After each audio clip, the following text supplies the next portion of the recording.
Good morning dear ones. ഇന്നത്തെ class endoplasmic റെറ്റിക്കുലത്തിനെ കുറിച്ചാണ്. കഴിഞ്ഞ ക്ലാസ്സിൽ നമ്മൾ ഒരു യൂക്കാരിയോട്ടിക് സെല്ലിനകത്ത് കാണുന്ന ഓർഗനൽസ് ഏതൊക്കെയാണെന്ന് പറഞ്ഞു അല്ലേ. Endoplasmic reticulum, Golgi apparatus, mitochondria, plastid, lysosome, microbodies, ഇതൊക്കെ ഒരു യൂക്കാരിയോട്ടിക് സെല്ലിൻ്റെ ഉള്ളിൽ കാണുന്ന ഓർഗനൽസാണ്. അതിൽ ഇന്ന് നമ്മൾ പഠിക്കാൻ പോകുന്നത് എൻഡോപ്ലാസ്മിക് റെറ്റിക്കുലത്തിൻ്റെ സ്ട്രക്ചറും ഫങ്ഷനും അതിൻ്റെ ബയോജനസിസും ഒക്കെയാണ്. Endoplasmic reticulum was discovered by Garnier in 1897. It consists of a system of membrane which is continuous with the nuclear membrane. Endoplasmic reticulum occur in three distinct morphological forms: cisternae, vesicles and tubules. Endoplasmic reticulum എന്ന് പറഞ്ഞാൽ ഒരു system of membrane ആണ്. ഈ membrane ഈ കാണിച്ചിട്ടുള്ളത് nucleus ആണ്. ന്യൂക്ലിയസിൻ്റെ cross sectional view ആണ്. ന്യൂക്ലിയസിനൊരു മെംബ്രെയിൻ ഉണ്ട്, ന്യൂക്ലിയർ മെംബ്രെയിൻ. ഈ ന്യൂക്ലിയർ മെംബ്രെയിനിൻ്റെ കണ്ടിന്യൂഷനായിട്ട് കാണുന്ന എ സിസ്റ്റം ഓഫ് മെംബ്രെയിനിയസ് സാക്സിനെയാണ് എൻഡോപ്ലാസ്മിക് റെറ്റിക്കുലം എന്ന് പറയുന്നത്. 3 ഡിസ്റ്റിങ്ക്റ്റ് ആയിട്ടുള്ള ഷേപ്പിലാണ് എൻഡോപ്ലാസ്മിക് റെറ്റിക്കുലം കാണുന്നത്. സിസ്റ്ററിനേക്ക് ലാമെല്ല എന്നും കൂടെ ഒരു പേരുണ്ട്. ടെക്സ്റ്റ് ബുക്കിൽ ലാമെല്ല ആയിരിക്കും കാണുന്നത്. പഴയ പേര് സിസ്റ്ററിനെ എന്നായിരുന്നു. Now it is called lamella. Cisternae, vesicles and tubules, ഇങ്ങനെ 3 ഫോംസിലാണ് കാണുന്നത്. നോക്കൂ, സിസ്റ്ററിനെ എന്ന് പറയുമ്പോൾ elongated sacs which are arranged പാരലായിട്ട് അറേഞ്ച് ചെയ്തിട്ടുള്ള ഇലോങ്ങേറ്റഡ് സാക്സ് ആണ് സിസ്റ്ററിനെ അല്ലെങ്കിൽ ലാമെല്ല. ഇപ്പം നിങ്ങളുടെ ടെക്സ്റ്റിനകത്ത് പറയുന്നത് ഈ ഇലോങ്ങേറ്റഡ് സാക്സിന് പറയുന്ന പേര് ലാമെല്ലയും അതിൻ്റെ ഉള്ളിലെ ക്യാവിറ്റിക്ക് പറയുന്ന പേര് സിസ്റ്ററിനെയുമാണെന്നാണ്. നിങ്ങൾക്ക് എങ്ങനെ വേണമെങ്കിലും എഴുതാം. സിസ്റ്ററിനെ എന്ന് പറഞ്ഞാലും ലാമെല്ല എന്ന് പറഞ്ഞാലും കറക്റ്റാണ്. എന്ത് തന്നെയാണെങ്കിലും സിസ്റ്ററിനേക്കും ലാമെല്ലയ്ക്കും ഒരു പാരലൽ ആയിട്ടുള്ള അറേഞ്ച്മെൻ്റ് ആണുള്ളത്. ഇലോങ്ങേറ്റഡ് സാക്സ് ആണ്. സാക്കിൻ്റെ ഉള്ളിലൊരു ല്യൂമൻ ഉണ്ട്. ഈ സാക്കിനെ കവർ ചെയ്യുന്ന മെംബ്രെയിൻ ഡബിൾ മെംബ്രെയിൻ ആണ്. ഡബിൾ മെംബ്രെയിൻ എന്ന് പറയുമ്പോൾ നമ്മൾ പ്ലാസ്മ മെംബ്രെയിനിൻ്റെ സ്ട്രക്ചർ പഠിച്ചല്ലോ. ലിപ്പിഡ് ബൈലെയറും അതിൻ്റെ ഇടയിലേക്ക് പ്രോട്ടീൻസ് സ്പാൻ ചെയ്യുന്ന ലിപ്പോ പ്രോട്ടീനേഷ്യസ് ആയിട്ടുള്ള മെംബ്രെയിനാണ് എൻഡോപ്ലാസ്മിക് റെറ്റിക്കുലത്തിനുള്ളത്. ഇത് സിസ്റ്ററിനെ ഒരു മോർഫോളജിക്കൽ ഫോമാണ്. രണ്ടാമത്തേത് vesicles, oval or round shaped sacs. And the third morphological form is tubules. Tubules network പോലെയുള്ളതാണ് ട്യൂബ്യൂൾസ്. ഇത് സിസ്റ്ററിൻ്റെയും വെസിക്കിൾസിൻ്റെയും ഇടയിലായിട്ട് കാണും. നിങ്ങൾ ഈ കാണുന്നതിൽ ഇത് സിസ്റ്ററിനെയാണ്, ഇത് വെസിക്കിൾസ് ആണ്. രണ്ടിൻ്റെ ഇടയ്ക്ക് ചിലപ്പോൾ ബ്രാഞ്ചഡ് ആയിട്ടുള്ള ട്യൂബ്യൂൾസും കാണാം. സിസ്റ്ററിൻ്റെയും വെസിക്കിൾസിൻ്റെയും ഇടയ്ക്ക് കാണുന്ന ഇൻ്റർ കണക്റ്റിംഗ് നെറ്റ്വർക്കാണ് ട്യൂബ്യൂൾസ്. ഇങ്ങനെ 3 മോർഫോളജിക്കൽ ഫോംസിലാണ് എൻഡോപ്ലാസ്മിക് റെറ്റിക്കുലം കാണുന്നത്. ഇനി 2 ടൈപ്പ് എൻഡോപ്ലാസ്മിക് റെറ്റിക്കുലമാണ് സെല്ലിലുള്ളത്. റഫ് എൻഡോപ്ലാസ്മിക് റെറ്റിക്കുലം, RER എന്ന് പറയും, which is studded with ribosomes. അതിൻ്റെ മെംബ്രെയിനിൻ്റെ സർഫസിൽ റൈബോസോംസ് അഡ്ഹെയർ ചെയ്തിരിക്കുന്നത് കാണാം. അപ്പോൾ ഈ റൈബോസോംസ് ബീഡ്സ് പോലെ ഇരിക്കുന്നത് കൊണ്ട് തന്നെ ഒരു റഫായിട്ടുള്ളൊരു ടെക്സ്ചർ തോന്നും. So it is called rough endoplasmic reticulum and they are the site of protein synthesis. നമുക്കറിയാം റൈബോസോംസ് ആണ് പ്രോട്ടീൻ സിന്തസിസിൽ ഇൻവോൾവ് ചെയ്യുന്ന സ്ട്രക്ചേഴ്സ് അല്ലേ. ഒരു mRNAയിലുള്ള ജനറ്റിക് കോഡിനെ ഡീകോഡ് ചെയ്തിട്ട് അമിനോ ആസിഡ്സിനെ ആഡ് ചെയ്ത് പോളിപെപ്റ്റൈഡ് ചെയിൻ ആക്കി മാറ്റുന്നത് റൈബോസോമാണ്. ഈ റൈബോസോം ഇരിക്കുന്നത് റഫ് എൻഡോപ്ലാസ്മിക് റെറ്റിക്കുലത്തിൻ്റെ സർഫസിലാണ്. മനസ്സിലായില്ലേ? ഇനി സ്മൂത്ത് എൻഡോപ്ലാസ്മിക് റെറ്റിക്കുലത്തിന് റൈബോസോംസ് കാണില്ല. അതുകൊണ്ട് അതിൻ്റെ സർഫസ് സ്മൂത്ത് ആയിരിക്കും. They are concerned with the synthesis of glycolipids, phospholipid, glycerols and steroids. ഇത്രയും സംഗതികൾ നമ്മൾ കഴിഞ്ഞ ക്ലാസ്സിൽ പറഞ്ഞതാണ്. Glycolipid, phospholipid, glycerols and steroids ഇതൊക്കെ സിന്തസൈസ് ചെയ്യുന്നത് സ്മൂത്ത് എൻഡോപ്ലാസ്മിക് റെറ്റിക്കുലമാണ്. റഫ് എൻഡോപ്ലാസ്മിക് റെറ്റിക്കുലത്തിൻ്റെ function protein synthesis. Actually protein synthesis ചെയ്യുന്നത് റൈബോസോം ആണ്. റൈബോസോംസ് ലൊക്കേറ്റ് ചെയ്തിട്ടുള്ളത് റഫ് എൻഡോപ്ലാസ്മിക് റെറ്റിക്കുലത്തിൻ്റെ സർഫസിലാണെന്നേ ഉള്ളൂ.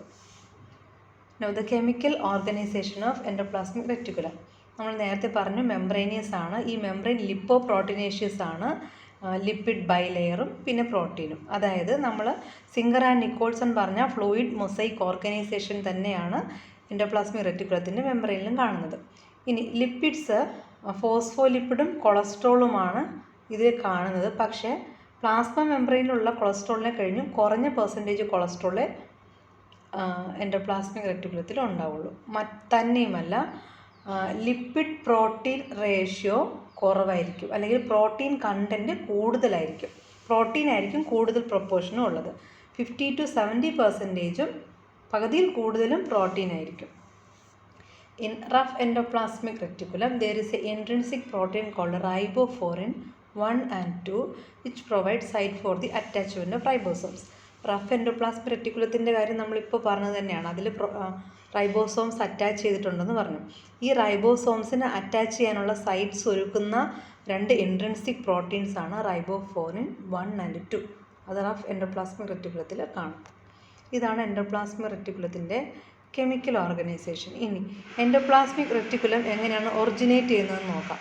ന്യൂക്ലിയർ മെംബ്രെയിനിൽ നിന്നും ചെറിയ സാക്സ് ആയിട്ട് ബഡ് ഓഫ് ചെയ്യും. ഈ ചെറിയ ചെറിയ സാക്സ് ബഡ് ഓഫ് ചെയ്തതിന് ശേഷം ഇതെല്ലാം കൂടി സെല്ലിൻ്റെ ഒരു ഭാഗത്ത് പോയി അസംബിൾ ചെയ്തിട്ട് ഒരു ഇലോങ്ങേറ്റഡ് ആയിട്ടുള്ള ഒരു സിസ്റ്ററിനെ പോലത്തെ ഒരു സ്ട്രക്ചർ ഉണ്ടാക്കും. ഈ പ്രോസസ്സിലാണ് ബ്ലെബിംഗ് എന്ന് പറയുന്നത്. In blebbing, the outer membrane of the nucleus give rise to finger-like invaginations. These invaginations get pinched off. Nuclear മെംബ്രെയിനിൽ നിന്ന് കുഞ്ഞു കുഞ്ഞു സാക്സ് പിഞ്ച് ഓഫ് ചെയ്യുന്നു. ഈ പിഞ്ച് ഓഫ് ചെയ്ത സാക്സ് എല്ലാം കൂടെ അസംബിൾ ചെയ്തിട്ടാണ് എൻഡോപ്ലാസ്മിക് റെറ്റിക്കുലം ഉണ്ടാകുന്നത്. Then the function of endoplasmic reticulum, സെല്ലിൻ്റെ അകത്ത് ഇത് നെറ്റ്വർക്ക് പോലെ ന്യൂക്ലിയസിൻ്റെയും സെൽ മെംബ്രെയിൻ്റെ ഇടയ്ക്കാണ് ഇത് കാണുന്നത്. അപ്പോൾ സെല്ലിനൊരു ഡിസ്റ്റിൻറ്റ് ഷേപ്പ് പ്രൊവൈഡ് ചെയ്യും endoplasmic reticulum, especially for animal cell. പിന്നെ റഫ് എൻഡോപ്ലാസ്മിക് റെറ്റിക്കുലം പ്രോട്ടീൻ സിന്തസിസിൽ ഇൻവോൾവ് ചെയ്യുന്നുണ്ട്, നമ്മൾ പറഞ്ഞു കഴിഞ്ഞതാണ്. Smooth endoplasmic reticulum is involve in lipid synthesis. They are involve in the intracellular transport of secretory proteins and other materials. Intracellular എന്ന് പറഞ്ഞാൽ സെല്ലിൻ്റെ ഉള്ളിലുള്ള ട്രാൻസ്പോർട്ട്, ന്യൂക്ലിയസിൽ നിന്നും സൈറ്റോപ്ലാസത്തിലേക്ക് പോകുന്നതും സൈറ്റോപ്ലാസത്തിൽ നിന്നും ന്യൂക്ലിയസിലേക്ക് പോകാനുള്ളതുമായിട്ടുള്ള പ്രോട്ടീൻസിൻ്റെ ട്രാൻസ്പോർട്ടിംഗ് ചാനൽ എൻഡോപ്ലാസ്മിക് റെറ്റിക്കുലമാണ്. They regulate the intracellular exchange of materials, sometimes involved in the glycosylation of protein. നമ്മൾ ഇന്നലെ പറഞ്ഞില്ലേ പ്രോട്ടീൻസിൻ്റെ, അതായത് കഴിഞ്ഞ ക്ലാസ്സിൽ പ്ലാസ്മ മെംബ്രെയിൻ്റെ ക്ലാസ്സിൽ നമ്മൾ പറഞ്ഞു പ്രോട്ടീനിൻ്റെ സർഫസിൽ ചിലപ്പോൾ കാർബോഹൈഡ്രേറ്റ്സ് അറ്റാച്ച് ചെയ്ത് കാണാറുണ്ട് പ്ലാസ്മ മെംബ്രെയിനിൽ. അങ്ങനെയുള്ളതിന് ഗ്ലൈക്കോ പ്രോട്ടീൻസ് എന്ന് പറയും. ഈ പ്രോട്ടീൻസിൽ ഗ്ലൈക്കോ ഗ്രൂപ്പ് അറ്റാച്ച് ചെയ്യുന്നതിനെയാണ് ഗ്ലൈക്കോസിലേഷൻ എന്ന് പറയുന്നത്. ഈ ഗ്ലൈക്കോസിലേഷനിൽ ചിലപ്പോൾ എൻഡോപ്ലാസ്മിക് റെറ്റിക്കുലം പാർട്ടിസിപ്പേറ്റ് ചെയ്യാറുണ്ട്. ഇതുകൂടാതെ ഹാംഫുൾ സബ്സ്റ്റൻസിൻ്റെയും ഡ്രഗ്സിൻ്റെയും ഡീടോക്സിഫിക്കേഷൻ, സെല്ലുലാർ ഡീടോക്സിഫിക്കേഷൻ നടത്തുന്നത് എൻഡോപ്ലാസ്മിക് റെറ്റിക്കുലമാണ്. വിറ്റാമിൻ എയുടെ മെറ്റബോളിസം, ഡീഫോസ്ഫോറിലേഷൻ ഓഫ് ഗ്ലൂക്കോസ് 1 ഫോസ്ഫേറ്റിനെയും ഗ്ലൂക്കോസ് 6 ഫോസ്ഫേറ്റിനെല്ലാം ഡീഫോസ്ഫോറിലേറ്റ് ചെയ്യുന്നതും എൻഡോപ്ലാസ്മിക് റെറ്റിക്കുലമാണ്. ഇത്രയാണ് എൻഡോപ്ലാസ്മിക് റെറ്റിക്കുലത്തിനെ കുറിച്ച് പറയാനുള്ളത്. Then Golgi bodies or dictyosome, endoplasmic reticulum പോലെ തന്നെയുള്ള സ്ട്രക്ചറാണ് ഗോൾജി ബോഡിക്കുള്ളത്. Parallelly arranged sac, elongated sac like structures.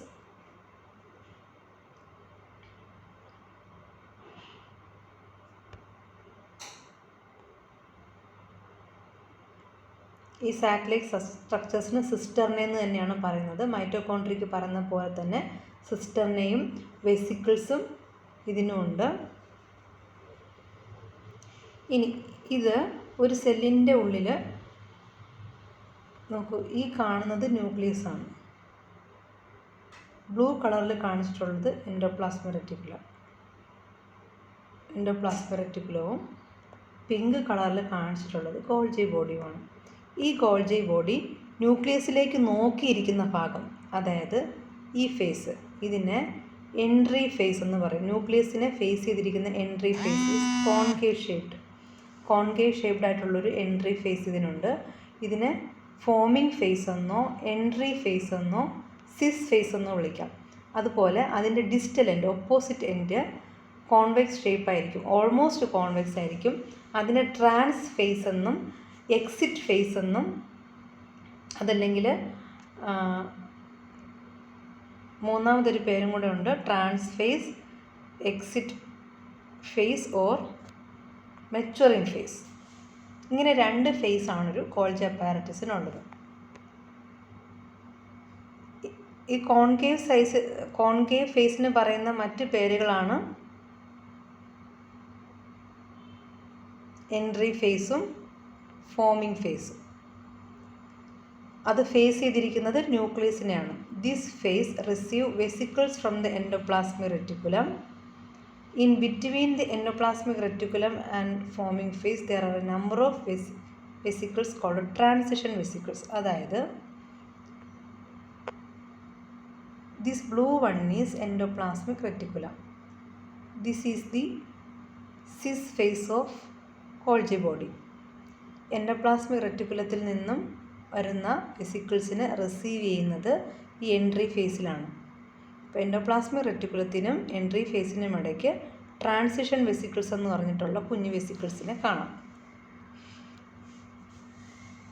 ഇനി എക്സിറ്റ് ഫേസ് അല്ലെങ്കിൽ മെച്ചുറേഷൻ ഫേസിൽ നിന്നാണ് ഈ ഗോൾജി ബോഡിയിൽ നിന്നും പുറത്തേക്ക് പോകേണ്ട സംഗതികൾ. ഇപ്പോൾ ഗോൾജി ബോഡിക്ക് കുറേ ഫങ്ഷൻസ് ഉണ്ട്. പ്രോട്ടീൻസിൻ്റെ എല്ലാം ഗ്ലൈക്കോസിലേഷൻ നടക്കുന്നതൊക്കെ ഗോൾജി ബോഡീസിൽ വെച്ചാണ്. അങ്ങനെ ഗ്ലൈക്കോസിലേറ്റ് ചെയ്ത പ്രോട്ടീനിനെ സെല്ലിൻ്റെ പുറത്തേക്ക് എത്തിക്കേണ്ടത് കാണും. പല സ്ഥലത്തേക്കും ട്രാൻസ്പോർട്ട് ചെയ്യേണ്ട സംഗതികൾ കാണും. അതൊക്കെ പിഞ്ച് ഓഫ് ചെയ്ത് പോകുന്നത്, അതിനെയൊക്കെ ട്രാൻസ്പോർട്ട് ചെയ്യുന്നത് എക്സിറ്റ് ഫേസിൽ കൂടെയാണ്, ട്രാൻസ് ഫേസിൽ കൂടെയാണ്.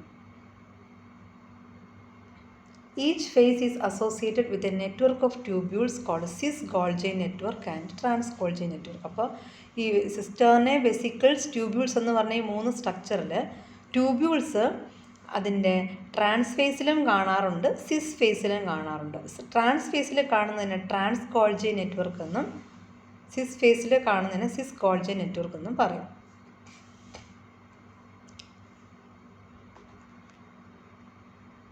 ഇനി ഗോൾജി ബോഡിയിലെ വെസിക്കിൾസ് 2 ടൈപ്പ് ഉണ്ട്. സ്മൂത്ത് വെസിക്കിൾസും റഫ് വെസിക്കിൾസും. റഫ് വെസിക്കിൾസിനെ കോട്ടഡ് വെസിക്കിൾസ് എന്നും ഒരു പേരുണ്ട്. ഈ ഗോൾജി ബോഡിയുടെ biogenesis. Golgi body are constantly formed, broken down and reformed. ഒരിക്കലുണ്ടായ ഗോൾജി ബോഡി അങ്ങനെ തന്നെ ആ സെല്ല് ഉടനീളം എക്സിസ്റ്റ് ചെയ്യുകയല്ല. അത് ബ്രേക്ക് ഡൗൺ ചെയ്യും, പിന്നെ വീണ്ടും റീഫോം ചെയ്യും. ഈ റീഫോം ചെയ്യുന്നത് എങ്ങനെയാണെന്ന് വെച്ചാൽ ഈ വെസിക്കിൾസിൻ്റെ എല്ലാം അസംബ്ലിയിലൂടെയാണ്. 1-2 വെസിക്കിൾസ് അസംബിൾ ചെയ്യുമ്പോഴേക്കും ഒരു ലോങ് സിസ്റ്റേർണയായിട്ട് മാറും. According to one view they arise de novo എന്ന് പറഞ്ഞാൽ പുതിയതായിട്ട് സെൽസിൽ ഉണ്ടാവുന്ന as a new Golgi bodies of form the cell. And according to another view they arise from pre existing membrane. മറ്റൊരു വ്യൂ പറയുന്നത് നേരത്തെ ഉള്ള ഒരു ഗോൾജി ബോഡിയുടെ മെംബ്രെയിനിൻ്റെ ഭാഗങ്ങളിൽ നിന്നാണ് പുതിയ ഗോൾജി ബോഡി ഉണ്ടാകുന്നതെന്നാണ്. According to another view they arise from smooth endoplasmic reticulum. മറ്റൊരു വ്യൂ പറയുന്നത് സ്മൂത്ത് എൻഡോപ്ലാസ്മിക് റെറ്റിക്കുലത്തിൻ്റെ വെസിക്കിൾസിൽ നിന്നും ഒക്കെയാണ് ഗോൾജി ബോഡി ഒറിജിനേറ്റ് ചെയ്യുന്നതെന്നാണ്. Then comes the function of Golgi body. They are involved in the chemical modification of materials. Materials എന്ന് പറയുമ്പോൾ അത് പ്രോട്ടീൻസ് വരും, ലിപ്പിഡ്സ് വരും. ഈ പ്രോട്ടീൻസിനെയും ലിപ്പിഡ്സിനെയൊക്കെ മോഡിഫൈ ചെയ്യണം, ഗ്ലൈക്കോസിലേറ്റ് ചെയ്യണം. ഗ്ലൈക്കോസിലേറ്റ് ചെയ്യുക എന്ന് പറഞ്ഞാൽ എന്താണ്? അതിൽ കാർബോഹൈഡ്രേറ്റ് ഗ്രൂപ്പ് അറ്റാച്ച് ചെയ്യണം. ഈ പരിപാടികളെല്ലാം ചെയ്യുന്നത് ഗോൾജി ബോഡിയാണ്. മ്യൂക്കോപെപ്റ്റൈഡ് സിന്തസൈസ് ചെയ്യും, ഗ്ലൈക്കോ പ്രോട്ടീൻസ്, അതായത് പ്രോട്ടീൻസിനെ ഗ്ലൈക്കോസിലേറ്റ് ചെയ്യുന്ന ഫംഗ്ഷൻ വളരെ പ്രധാനപ്പെട്ടതാണ് കേട്ടോ. Glycosylation of proteins take place in the Golgi body. Glycosylation of lipids also take place in the Golgi body. ഇങ്ങനെ ഗ്ലൈക്കോസിലേറ്റ് ചെയ്ത ലിപ്പിഡിനെയും പ്രോട്ടീനിനെയും ട്രാൻസ് ഫേസിൽ കൂടെ വെസിക്കിൾസിനകത്താക്കി പൊതിഞ്ഞ്, വെസിക്കിൾസിനകത്താക്കുമ്പോഴേക്കും വെസിക്കിൾ അതിൻ്റെ ചുറ്റും ഒരു കോട്ടിംഗ് ആയിട്ട് നിൽക്കാൻ. ഇങ്ങനെയാണ് ബഡ് ഓഫ് ചെയ്യുന്നത്. ഈ വെസിക്കിൾസ് സെല്ലിന് പുറത്തേക്ക് എവിടെയാണോ ഈ പ്രോട്ടീൻസിനെ എത്തിക്കേണ്ടത് ആ എത്തേണ്ട സ്ഥലത്ത് ഈ ഗ്ലൈക്കോ പ്രോട്ടീനിനെയും ഗ്ലൈക്കോ ലിപ്പിഡിനെയും വെസിക്കിൾസ് എത്തിച്ചോളും. They are involve in the cellular secretion of protein. ഇത് തന്നെ ഇപ്പോൾ പറഞ്ഞത്, പ്രോട്ടീനിൻ്റെ സെക്രീഷൻ. വെസിക്കിൾസിൻ്റെ ഉള്ളിലാക്കിയ ഈ പ്രോട്ടീനെ എവിടെയാണോ എത്തിക്കേണ്ടത് അവിടേക്ക് അതിനെ എത്തിക്കുക, സെക്രീറ്റ് ചെയ്യുക. Involve in the formation of microbodies and lysosome. സെല്ലിനകത്ത് കാണുന്ന 2 ഓർഗനൽസാണ് മൈക്രോ ബോഡീസും ലൈസോസോം. ഇത് രണ്ടും ഒറിജിനേറ്റ് ചെയ്യുന്നത് ഗോൾജി ബോഡീസിൽ നിന്നാണ്. പിന്നെ അനിമൽ സ്പേമിൻ്റെ സ്പേം ഹെഡിലുള്ള അക്രോസോമിലൊരു എൻസൈമുണ്ട്, ലൈസോസൈം. ആ ലൈസോസൈമാണ് എഗ്ഗിൻ്റെ മെംബ്രെയിനിനെ ഡീജനറേറ്റ് ചെയ്യുന്നത്. ഈ അക്രോസോം എന്ന് പറയുന്ന സ്പേം ഹെഡിലുള്ള ഈ വെസിക്കിൾ ഉണ്ടാകുന്നത് ഗോൾജി ബോഡിയുടെ വെസിക്കിൾസ് അസംബിൾ ചെയ്തിട്ടാണ്. They are involve in the packing of cell wall polysaccharide. Cell വോളിലുള്ള പോളിസാക്കറൈഡ്സിൻ്റെ പാക്കിംഗ്. നമ്മൾ ഇന്നലെ പറഞ്ഞല്ലോ, ഗ്ലൈക്കോ കാലിക്സ് എന്ന് കഴിഞ്ഞ ക്ലാസ്സിൽ പറഞ്ഞ സെൽ വോളിലുള്ള പോളിസാക്കറൈഡിൻ്റെ പാക്കിങ്ങിൽ ഇൻവോൾവ് ചെയ്യുന്നതും ഗോൾജി ബോഡിയാണ്. പിന്നെ ഇതൊന്നും കൂടാതെ ഏറ്റവും പ്രധാനപ്പെട്ട ഒരു ഫംഗ്ഷൻ, പ്ലാന്റ്സിൽ സെൽ ഡിവിഷൻ നടക്കുമ്പോൾ ആദ്യം ഉണ്ടാകുന്ന 2 ഡോട്ടർ ന്യൂക്ലിയസ് ആണ്. അതിനുശേഷമാണ് സെൽ ഡിവൈഡ് ചെയ്യുന്നത്. അതിനെ സൈറ്റോകൈനസിസ് എന്ന് പറയും. സൈറ്റോകൈനസിസിൻ്റെ സമയത്ത് സെൽ പ്ലേറ്റ് ഉണ്ടാകുന്നത് ഗോൾജി ബോഡിയുടെ വെസിക്കിൾസിൽ നിന്നാണ്. നമുക്ക് സെൽ ഡിവിഷൻ പഠിക്കുമ്പോൾ കൂടുതൽ ഡീറ്റെയിൽ ആയിട്ട് പഠിക്കാം. അപ്പോൾ സെൽ ഡിവിഷനിൽ സെൽ പ്ലേറ്റ് ഫോർമേഷന് വേണ്ടി ഡൊണേറ്റ് ചെയ്യുന്നതും വെസിക്കിൾസിനെ ഡൊണേറ്റ് ചെയ്യുന്നതും ഗോൾജി ബോഡീസ് ആണ്. ഓക്കെ.